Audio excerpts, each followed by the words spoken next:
Hello, my name is Dr. Winter, and I use wrestling to explain concepts of labor, politics, and economics. Today's subject is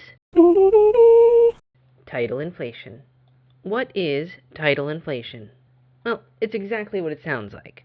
Title inflation is when you either increase the perceived value of a title or the number of titles. For example, if you had a standard title that was a world title, for example, you might call it the universal title, because the universe is bigger than the world. As for the number of titles, we're going to start with this handy-dandy chart here. 40 years of WWE history broken down to the total number of titles. Looking at this chart, we're going to focus on 3 elements. First, we're going to look at the trend overall. What caused the need for this number to consistently go up? Second, we're going to look at the spikes in growth in a category we're going to call mergers, acquisition, and expansion. Finally, we're going to focus on the tail end of this chart, and we're going to look at the third cause for title inflation, parity. Bottleneck. When you compare 1985 to today, there is a trend today with older workers and either an unwillingness or an inability to retire. Which one it is doesn't actually matter. The point is it's still a variable that is impacting labor as a whole. In wrestling, we can see this trend happening not because of anything nefarious, but because wrestlers are no longer being beat in the head nonstop and are taking better care of their bodies. These longer careers is creating a bottleneck at the top, as established superstars will keep their top spot, as it will always be a risk to supplant them for the next generation. Roman Reigns has main evented 6 WrestleManias consecutively, and we're still counting. He will likely have 7 come this spring. This has created a need for title inflation, as there needs to be a new MacGuffin for the younger generation to strive for while keeping the established stars in place. This happens by increasing the number of main events, and we even increased the nights of WrestleMania, so now there was 2 main events. Even the statistic I said before, Roman Reigns has main evented 6 consecutive WrestleManias, you have to ignore he wasn't the last match of WrestleMania 41 weekend. Cena versus Cody was. The title of main eventing WrestleMania has now been inflated to include more and more people. Second, we have mergers, acquisition, and expansions. As companies grow, title inflation is a natural consequence. The first real growth in titles in WWE had come after they had acquired WCW and ECW. When a company mergers or acquires another company, they will pillage the lineage of the past while reducing any redundancy and waste.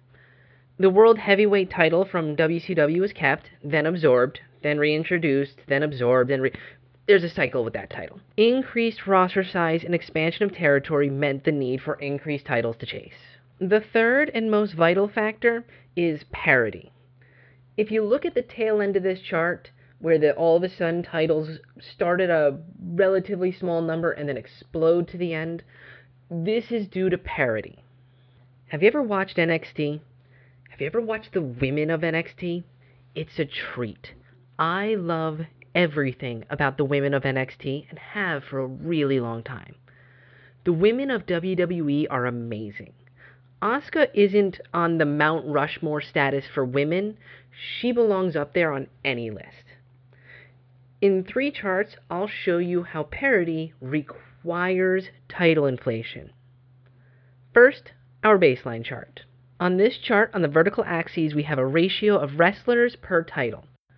The numbers look consistent with small growth starting around 12 and ending around 16 wrestlers per title. There are 2 anomalies. Anomaly number 1 is due to the boom in 1993 when WWE expanded into Monday Night Raw.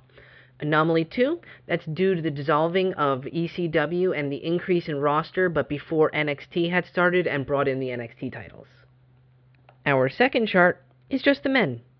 Hey, look, it looks almost the exact same as our titles. We could put one chart over the other, and we see the trend line looking pretty consistent. And now we bring in the women chart. This abomination of data here is why parity requires title inflation.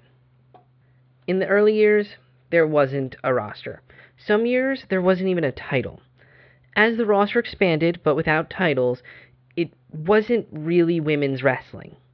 The blow to the roster without any titles was an expansion of an era when the roster was growing with tough enough contestants who barely knew the craft and athletic hot women who could wrestle if called upon.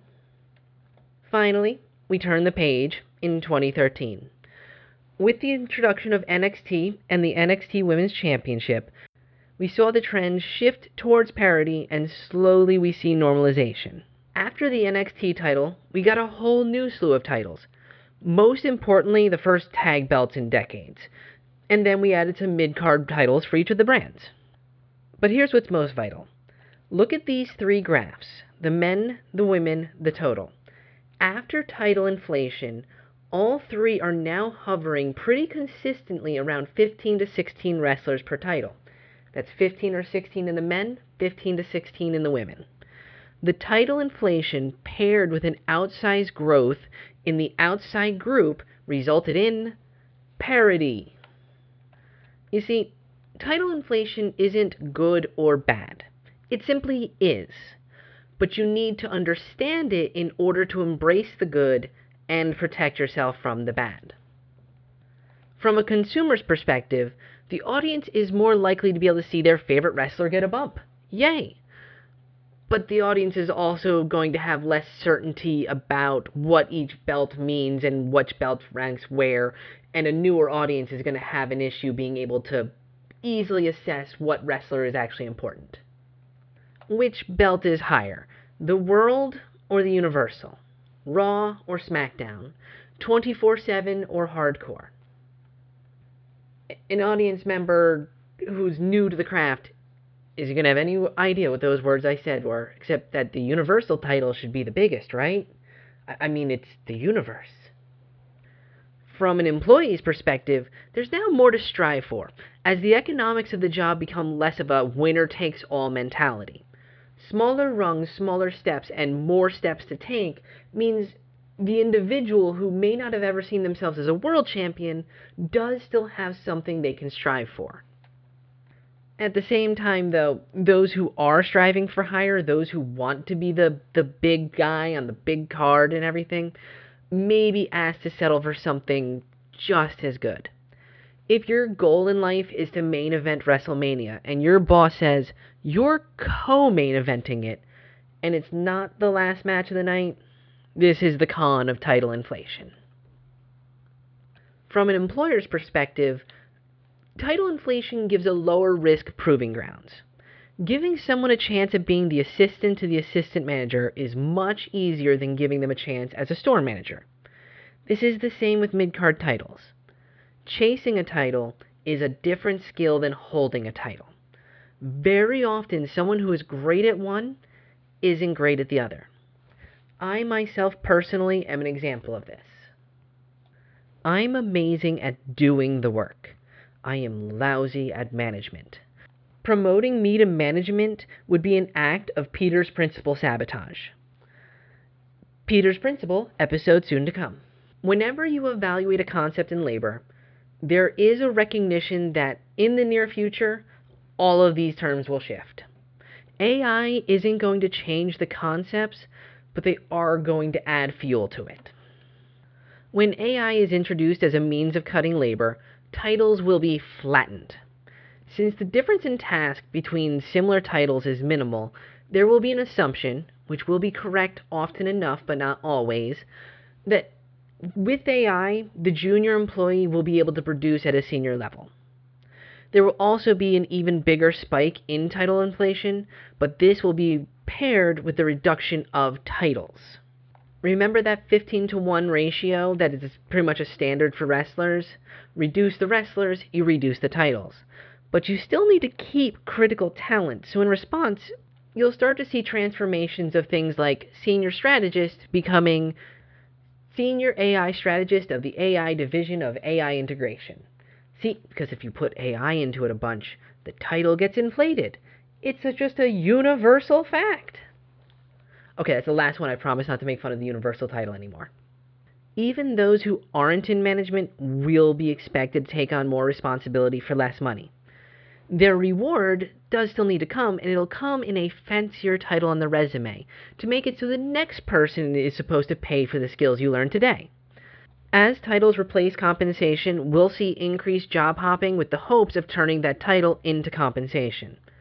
This will create resentment from employers who now have an even harder time figuring out who can do a task or who can't because the title and the task are no longer linked to the individuals.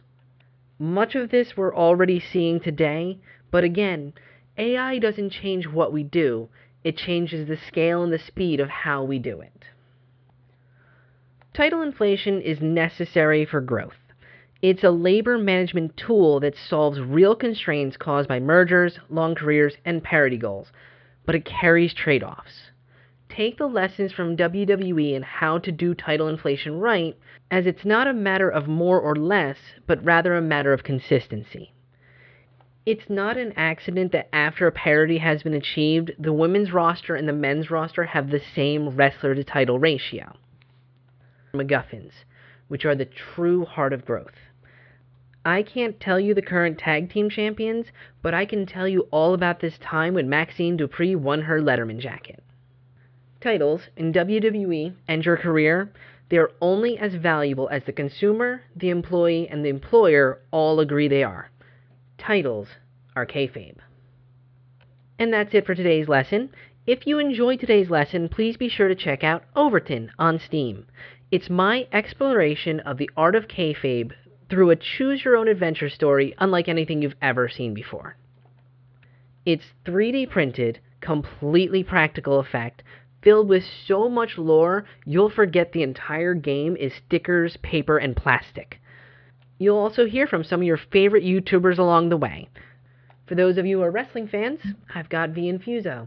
For those of you who are politics fans, we've got Squid Tips. And for those of you who enjoy a good theory, check out Rem Games. The game is all about taking concepts of wrestling and storytelling and showing how groups interact and see each other through those lenses. It's an exploration of politics and power without ever once mentioning party or position. It's a game about politics that's not political. I hope to see you there, and I'll see you next time in the next episode, Champions Advantage and Peaceful Protests.